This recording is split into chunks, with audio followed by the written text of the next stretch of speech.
Viewers, আমি এখন আছি একটা ফলের দোকানে। তো এখান থেকে একটা আপেল আর একটা ছোট্ট কমলা নিয়ে নিব। এখন বাজে আপনার 6টা 12। এই যে মামা, নাও খাও। এ যেন এক অকৃত্রিম সৌন্দর্য, চারিদিকে সবুজের সমারোহ।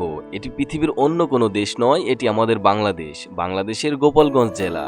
তো আমি ক্যাম্পাসের সামনে গাড়ির জন্য ওয়েট করছিলাম, এর মধ্যেই ওবায়দুল ভাইয়ের সাথে দেখা। ভাই আমাকে আজকে লিভ দিচ্ছে। তো আমার আজকের পুরা ভিডিও জুড়ে থাকছে ইফতারি। আমি এখন চলে যাব গোপালগঞ্জ শহরে, অ্যান্ড কি কি কিনবো, কি কি দিয়ে ইফতারি করব, এভরিথিং থাকছে এই ভিডিওতে। আশা করছি ভিডিওটি ভালো লাগবে, শেষ পর্যন্ত দেখার অনুরোধ রইল।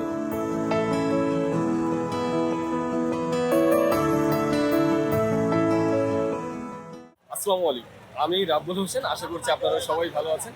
আমিও আপনাদের দোয়ায় আলহামদুলিল্লাহ ভালো আছি। আমার পিছনে দেখুন, এটা হচ্ছে গোপালগঞ্জ শহর।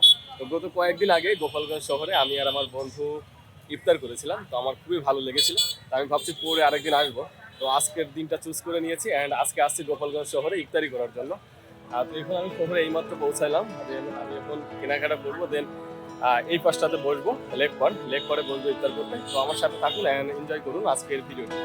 আমরা বাঙালি, আমরা খেতে পছন্দ করি, আর ইফতারিতে তো ভাজা পোড়া থাকতেই হবে। তাই প্রথমেই চলে আসলাম ভাজা পোড়ার দোকানে, আর এখান থেকেই আমি নিয়ে নিলাম চপ, বেগুনি, ছোলা, মুড়ি এবং জিলাপি। এখান থেকে যেতে হবে মুদির দোকানে, মুদির দোকান থেকে প্লেট আর পানি নিতে হবে। ভিউয়ার্স, আমি এখন আছি একটা মুদির দোকানে। তো এখান থেকে আমার 2টা প্লেট আর 1 লিটার পানি নিতে হবে। ভিউয়ার্স, আমি এখন আছি একটা ফলের দোকানে। তো এখান থেকে একটা আপেল আর একটা ছোট্ট কমলা নিয়ে নিব। দেন ওই লেক পাড়ে যে বসবো। ভিউয়ার্স, আমি এখন আছি গোপালগঞ্জের লেক পাড়ে। আর লেক পাড়ে আমি ইফতার সাজিয়ে নিয়েছি। আমার সামনে 1 প্লেট ইফতার নিয়েছি। এ যেন এক অন্যরকম অনুভূতি। রোজা থেকে ইফতার সামনে নিয়ে বসে থাকার মজাই আলাদা। আমার খুবই শান্তি ফিল হচ্ছিল। আশেপাশে অনেকেই ইফতার নিয়ে বসছে। এই পাশে আছে চাচারা, ওইদিকে সামনে আমার সামনে আছে, আবার এই দিকটাতেও আছে। তো ভিউয়ার্স, আজান দিয়ে দিছে, আমি ইফতারি করবো।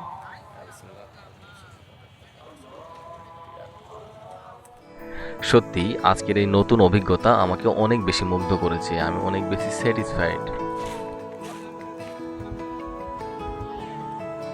ইফতারের সময় এই বুট মুড়ি অসাধারণ লাগে। খুবই মজা হয়েছে এটা।